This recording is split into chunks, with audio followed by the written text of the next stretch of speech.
This is Breaking News. Christy Hoos, the events director of the New York, New Jersey host committee. We have John Katzimatidis, who is also here with us. And we have the acting president CEO of our EDC, Jenny Pack, as well as Gary Perrone, the general manager of the Staten Island Ferry Hawks, and so many others who are standing here alongside us as we celebrate what is truly an exciting moment and an exciting announcement for the entirety of our city. Now, 45 days from today, the world will come together to watch Mexico versus South Africa kick off the World Cup at the Azteca in Mexico City. For millions, this game holds a special resonance. It is the same matchup as the opening match of the 2010 World Cup in South Africa. All you need to say is Shabalala, goal, Bafana Bafana, goal for South Africa, goal for all Africa. And countless fans are transported back to that incredible moment. But when we remember the World Cup, we don't just remember how sweetly Shabalala struck that ball or how Papa Bouba Diop took the incredible winner for Senegal against France in 2002, or Romelu Lukaku stepping over a 94th minute pass to allow Nasser Chadli to score what was the winner for Belgium against Japan in 2018. We also remember the family members we celebrated alongside, the grandparents who shouted even louder than us that no era penal, the strangers who, for one brief moment in a bar or public park, became the best friends that we'd ever known. That is the beauty of the World Cup. The world's game truly brings the world together. And as we prepare to host the World Cup right here in our backyard, we want to do everything in our power to make it more affordable for fans to make those memories. And so I'm proud to stand here alongside so many other partners at city, state, and at the World Cup host committee to announce that if the best things in life are free, so too should the World Cup fan experience. That is why we are delighted to say that we will be hosting 5 free official fan events, 1 in each borough, featuring live viewings, local food offerings, and so much more. These events were not initially set to be free, but the world's game should belong to the world. And so we've made the decision together for fans to be able to watch that together without having to spend $1. Now, make no mistake, these are not simple one-day affairs. Some of them will last weeks. In Queens, it'll be held at the Billie Jean King National Tennis Center from June 11th to the 27th. In Manhattan, fans can watch at the Fan Village in Rockefeller Center from July 6th to the 19th. In the Bronx, it'll be held at the Bronx Terminal Market on June 13th and 14th. Staten Islanders will be able to watch at Staten Island University Hospital Community Park from June 29th until July 2nd.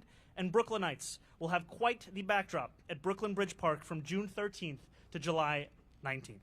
Now, this is just one small part of our commitment to making the World Cup one that every New Yorker can afford to take part in. Every fan should be able to watch the greatest tournament on earth without having to dip into their savings. Today, we take the first step of many towards fulfilling that process. And now, before I pass it on, I do also just want to ask for a round of applause for everyone who is here who made this day possible. Truly, I want to thank all of you. Because announcements such as these are not ever made thanks to one person. It is thanks to a committee and to partners at every single level of government. And so it is my pleasure to welcome up to the microphone a partner in this endeavor, Governor Kathy Hochul.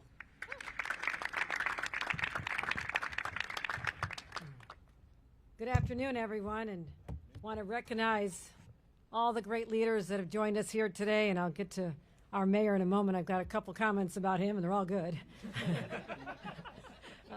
But also Deputy Mayor Julie Su, Maya Handa, the World Cup czar from the Office of the Mayor. Alex Lasry, thank you for stepping up and saying yes to be the chair of our host committee and the entire host committee, and Justin Branham, who's my senior director of major operations, major event operations. I realized I didn't call him my own World Cup czar because I think he wanted to make sure he had a job when the World Cup was done. so he convinced me to change it to major event operations. So well played, well played. And our borough president, Vita Fasella, and John Katzimatidis, and so many others who are here today. This is a spectacular day. As I came to the city after some meetings this morning, I'm heading back up to Albany. It's just a reminder how extraordinary this place is. And the members from the rest of the world who may not know that are going to soon find out. But I want to say, I stand here not just as the first soccer mom governor in the entire state of New York, but also as a diehard Ted Lasso fan. And who doesn't remember the hapless Richmond Greyhounds who got a lot of us through the pandemic? It was a great escape, and I learned more about the sport than I ever did as a mom watching my kids play on the sidelines as my husband coached them. But, you know, our thought today is this. If you can't get to the World Cup is coming to you. And that's the commitment that the mayor and I are making, as well as this host committee. And I want to give a special shout out again to the mayor, who wears his passion on his sleeve, a diehard Arsenal football fan, who's someone who, like I do, we've talked about this during a Buffalo Bills game, understanding the highs and the lows, the great highs, the exhilaration of sports, but also the lows that go along. And it sort of prepares you for our jobs, we agreed. So we're in a good place. But your passion for this sport and for the city is exactly what we need right now as we showcase New York City and this region to the entire world. So I'm proud to work alongside of you with what has been a 10-year effort. As we know, it's the largest single sporting event on the planet. That's not an overstatement. And in just a matter of days, it's going to take place, and billions of fans in every corner of the globe will be united in captivating experiences watching one intense, physical, exhilarating sport. And it's coming to us. We're expecting more than 1.1 million visitors to come to the region, generating about $3.3 billion of economic activity. That's all good, and that's great for the visitors coming here. But today is all about the fans, the people who live in this region, to make sure that they don't feel overlooked by this process. And so the diehard fans have been waiting a long time, and the real soccer aficionados who've been little kids, grew up playing soccer, probably never imagined that this event would be coming to their hometown. So this is something we want to celebrate and remind them that there is no greater sports community in the world than this region. We have championship teams across the board. So we are intense about our teams and our sports. That's not an understatement here as well. But also, I come from a world of sports. Not that I played. It wasn't what women of my generation did very much, but we certainly were very good spectators. My own father was on a national Gaelic football team. And so he knows the rough and tumble. I spent my childhood watching Dad play as a little girl sitting on Sunday afternoons at the Irish Center in Buffalo. But he was on a team of people from Chicago, Boston, New York, and abroad. And he was supposed to play in a championship game over in Ireland. He was selected to be on that team, and something happened where he couldn't go. I was born that year. So Dad missed his big opportunity, but I think he's forgiven me since then. But there's no better place on this planet than to be watching the World Cup than here in New York City, because we have every community around the globe represented. Think about the Ecuadorian community in Jackson Heights, what this means to them. The Senegalese community in Harlem, the Haitian community in Flatbush. This is everything to them. It's going to lift them out of their day-to-day experiences and transport them to a place of unity and excitement shared by billions across the globe. So I want to say, New York isn't just hosting the World Cup. New York is the World Cup. That's a broad statement, but I'm going to stand behind that. I'm sure the mayor agrees as well. This is the place. So this Met Stadium may hold 80,000 people, but this moment belongs to millions of New Yorkers, and how we take advantage of this once-in-a-generation opportunity. So I'm proud that, as you announced here today, that there's communities, 5 boroughs will be all experiencing free Fan Fest opportunities. 5 boroughs, 5 events, 1 New York, and other days to participate. But also, New York State, we want to make sure that we're offering this as well. June 12th, beginning June 12th and beyond at Stony Brook University, free large-scale viewing events, and June 19th at Conisco Dam Plaza in Westchester County. That's just getting started. We created a World Cup one-day permit, cutting the red tape so bars and restaurants across the state can host outdoor watch parties and fan activations throughout the tournament. And we're extending the hours. This is important. It's one of the most popular things I ever do is when I extend bar areas or hours for our fans. So businesses can stay open until 4 a.m. Imagine that's 4 a.m. Is that a big deal to everybody? Well, in Buffalo, that's always open till 4 a.m., so it's not a big deal for me. But this is so you can be open whenever a match is live, because we're not telling New Yorkers to go home when the stoppage time is still ticking. So beyond the 5 boroughs, we're supporting community watch parties and culture events from the North Country to the East End of Long Island, making sure it's affordable for all. And also, that's why through our New York Kicks program, something we're negotiating the budget right now, $5 million to invest in more soccer youth facilities in underserved communities across the state, seizing this opportunity to get more young people excited and getting them outdoors and offline, which we're always focused on as well. Because the next member of Team USA might be a kid from the Bronx or Rochester who just needs a place to play. And that's not all. We have $500,000 of Community World Cup grant program to support locally led viewings, as well as the large events we're hosting as well. So FIFA's bringing the World Cup to New York. New York is ready. Ready for the fans, ready for the neighborhood restaurants and bars that be packed wall to wall every day, and ready for the electric, indescribable feeling that when your team scores, the whole city erupts at once. So, as I said, there's no place on earth better to do this than right here, right now in New York. So this summer, the world is coming to us, and we are ready. Thank you very much. Let me introduce the World Cup czar from the City Hall, Maya Handel. Thank you so much to everyone for being here today. Proud to be here and also proud to be representing Senegal, one of the 9 countries that will be playing in New York. New Jersey, sorry. I'm going to be extremely brief and just say we are thrilled to be standing up here with our partners from the host committee, the state of New York, to announce these free fan fests. From day one, this administration's priority has been affordability and to ensure that 8 million New Yorkers can benefit from this tournament.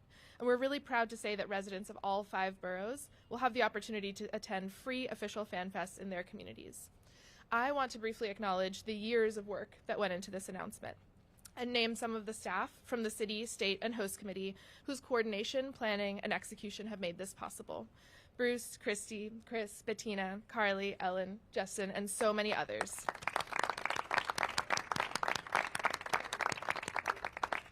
This is the first announcement of many that will highlight our venues, arts, culture, restaurants, and small businesses across the city. We are very excited in the coming weeks to share more opportunities for New Yorkers and visitors to celebrate their teams and watch and play soccer all across the city for free. Thank you so much, and now would love to introduce Alex Lasry, the CEO of the New York, New Jersey Host Committee.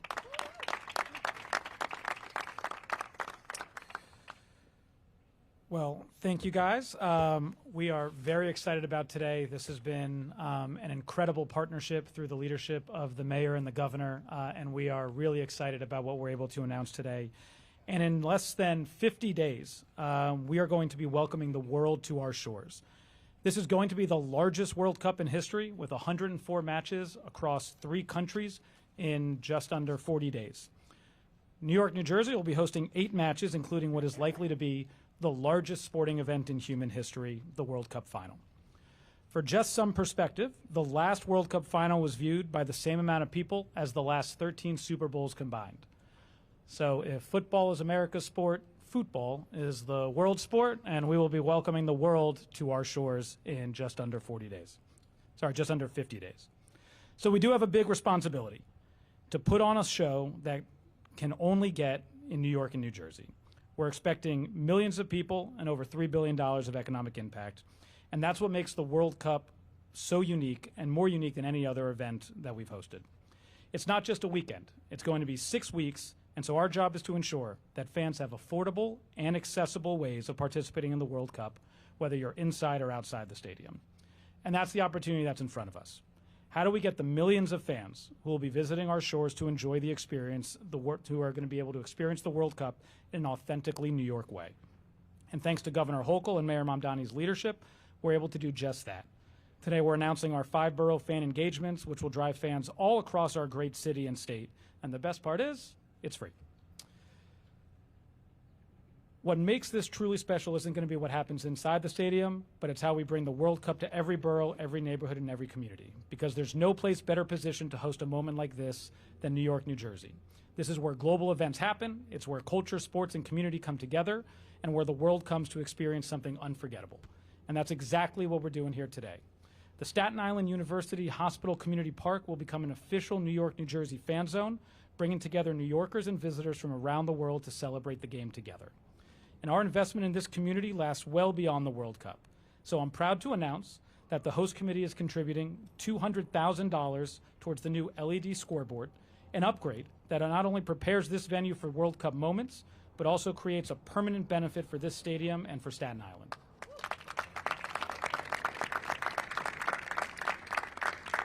And that's been our approach across the region, leveraging the global stage of the World Cup to deliver real, lasting impact locally. So we're ready to welcome the world, and just as important, to make sure that the people who call this region home are part of every moment. Thank you.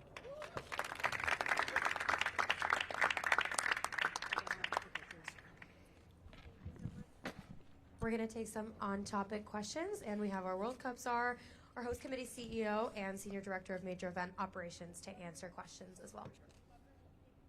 The governor has to go to another commitment. Go ahead, Melissa. Oh, sorry, Melissa, could you use the microphone? Oh, sure, sorry. Hi. Can you tell us how people get tickets for this? How will people have access? And also, what do you say to the head of the Port Authority who has suggested that New Yorkers should consider working from home during the World Cup here? You know, what I would say is that we are incredibly excited, as the head of the host committee said, to not only welcome the world to New York City, but also welcome to New Yorkers to what this experience will be. I can tell you that some of my favorite memories as a New Yorker growing up in this city has also been the way in which our city has come alive when the World Cup has been hundreds, thousands of miles away. And we're excited for everyone who will come. We're excited for all those who are here. And we're looking forward to showing exactly what the governor has said, which is that New York City is ready. And when it comes to the specificity of the fan zones, I'll just bring you up to answer any of the questions. So on the fan zones for tickets, you'll be able to go to our website, and you'll be able to get the tickets for all the fan zones. Thank you. It's free 99. And Marcia, right We're here. prepared. We feel fully prepared. Mr. Mayor, Yes. I'm wondering, given what happened at the White House Correspondents' Dinner, if you're going to change your security for the FIFA events that you're going to be sponsoring here, for all the events that are going to be going on all over the city, but also in protecting the city from all the other events that are going to be happening at the same time. By the way, including the visit of Prince Charles, who's coming this week, but focusing on FIFA, focusing on the other events that are going to happen at the same time, from the 250th anniversary, July 4th. It's a, mixed bag of all kinds of things. So I'll just first start, Marcia, to speak a little bit about what happened at the White House Correspondents' Dinner. Political violence is unacceptable, and it should have no place in our country. And I am relieved that President Trump and everyone who attended the dinner is safe. When it comes to the events that we are announcing here today, they are also events that we have been planning and coordinating with our police department to be fully prepared for. And so when we speak about these events, as well as the events that we will be coming together again and again to announce more of over the course of the next few weeks, we are going to be protecting New Yorkers at those events. They are events where New Yorkers can celebrate without the fear of any of what it is that you're describing. And that's the truth for the World Cup. It's the truth also for Sail 250, as well as the 250th anniversary of our nation, July 4th. These are all events where we are incredibly excited to welcome the world to our city, and that we are confident in our police department and our ability to keep people safe over the course of I them. just wondered if that event changed your thinking about what you have to do for security, because these are all really high-profile events, especially since so many people are going to be here for the FIFA events. Has it changed your thinking about how you make people safe? Safety has been top of mind for us, and I'll be frank with you that what we saw at the press correspondence dinner is one part of a very troubling reality across this country, which is how political violence has become part of our politics. And it is something that we are taking into consideration whenever we are planning anything in our city, and I'm fully confident in our city and in our police department to keep New Yorkers safe over the course of that, because the answer to this kind of violence can never be that we refuse to engage in public life. Showing New York City is welcome for the world and also those who live here is one way in which we show that there is no room for this kind of political violence to not only affect the way in which we live, but also to threaten the things that we look forward to over the course of this summer and beyond. Other on topics. Henry, go ahead. Hi, Mayor. Right here. Hey, how's it going, Henry? Good. How you doing? Next one. That's always good. Yes. You've talked repeatedly, and people on the Lovely. dais have talked repeatedly about the estimated $3 billion in economic benefit to the region, and you specifically have talked about spreading the love of that wealth all over the 5 boroughs. But there was a troubling report in Bloomberg late last week that said the hotels are not even keeping pace with last year, which didn't have anything on this scale coming to the city. So what is your concern, not just that this wealth won't be spread to the 5 boroughs, but we're not even going to see the traditional economic benefit that Manhattan normally sees? Well, I'd say a few things.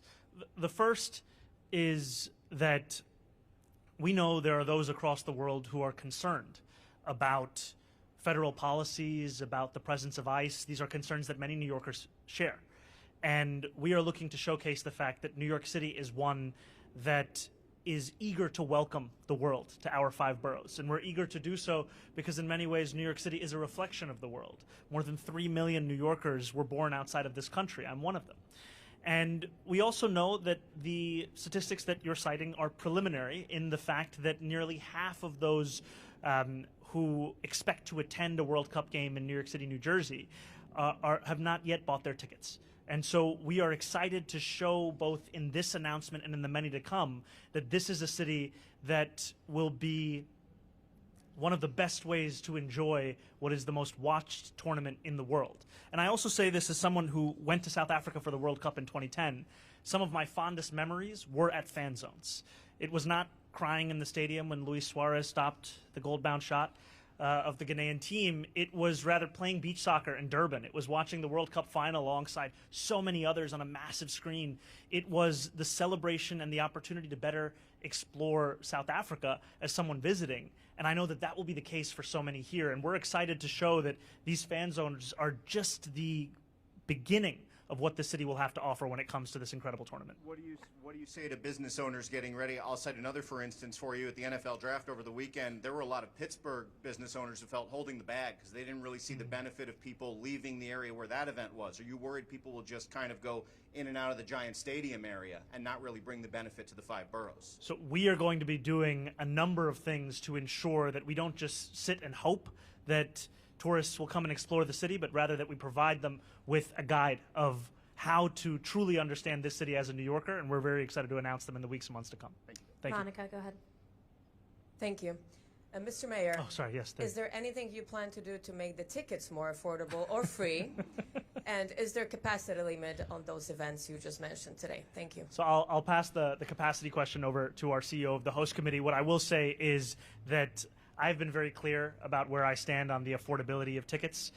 Soccer is a game that was born out of the working class. The ticket prices that we are seeing are not ones that many working people could even dream of affording. And so I've said time and time again that we want to see as affordable of a tournament as possible.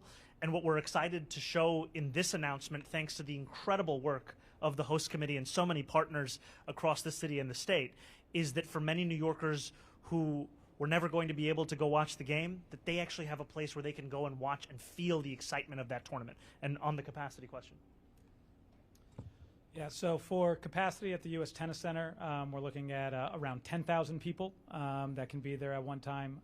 For here at Staten Island, we're looking at also probably around 5,000 to 10,000 people being able to fill the entire stadium. At Rockefeller Center, just part of Manhattan, just kind of go and have fun. If you could be there, and then in the Bronx, we're also looking at around 5,000 to 10,000 people as well. I think also what's important about this is these are just the host committee official events. New York City is going to have thousands of pop-ups and places to go, and I think that's what makes New York City and New Jersey so special as an event, as a host region, which is all of the things that are going to be happening from the bottom up. And we've got our small business rewards program that we want businesses to register for, which is going to people, fans and residents can go to the small businesses, get points, earn rewards, and that is another way that we're going to drive people all around the city and state and region. All right, Jose from Univision. Mayor, you know about the $150 the fans have to pay. And today, Congressman Gottheimer was complaining that in the contract it says New Jersey and New York. And New York has not provided any money for the transportation, even if most of the $400 million in tax revenue is going to go to New York. So the question is New York is going to provide some money for transportation, or is going to leave only that for New Jersey? The decision of what to charge for these tickets is a decision made by New Jersey Transit, and it's a decision that they're making because of the cost that comes with the host duties. And I empathize with the fact that what we see oftentimes is municipalities being left with a cost of a tournament that will generate $11 billion in revenue. What I can say is that what is within New York City's control, we are going to ensure it is the most affordable experience it can be, whether it comes from these fan fests or it comes from how we're looking to unlock the city as a whole for those who are coming to visit as well as for those who already live here. Time for one or two more on topics before we move to off. Yeah, right here. Go ahead. Hi, Mayor. I've got an on-topic question and then I've got an off as well. Okay. So on the events that are being hosted, there were, I think, up to 20 that were supposed to be hosted on DOT open streets, viewing parties, but your administration has been calling them off, citing feedback from the police department. Similarly, the NYPD has requested a limit on parks events during this time. But Open Streets organizers have told us, that they host movie screenings for like 500 people all the time. So I'm wondering whether you agree with this NYPD assessment of their resources, or do you think they're overestimating how many people they need to, guarantee safety at these events? What I'll say is that today is one of many announcements that we're going to be making in the lead up to the World Cup, and one of those announcements will be regarding DOT watch parties. And we're excited to announce this because we're looking for this to be a tournament where New Yorkers can celebrate no matter where they are, no matter what borough they call home. And we're looking forward to ensuring that New Yorkers can do so, and we're going to be sharing that detail soon. Thank you. Thank All right, let's give it up for our speakers one more time. Thank you so much. And now we'll have time for a few off-topic questions. We'll start with Emma right here in the middle.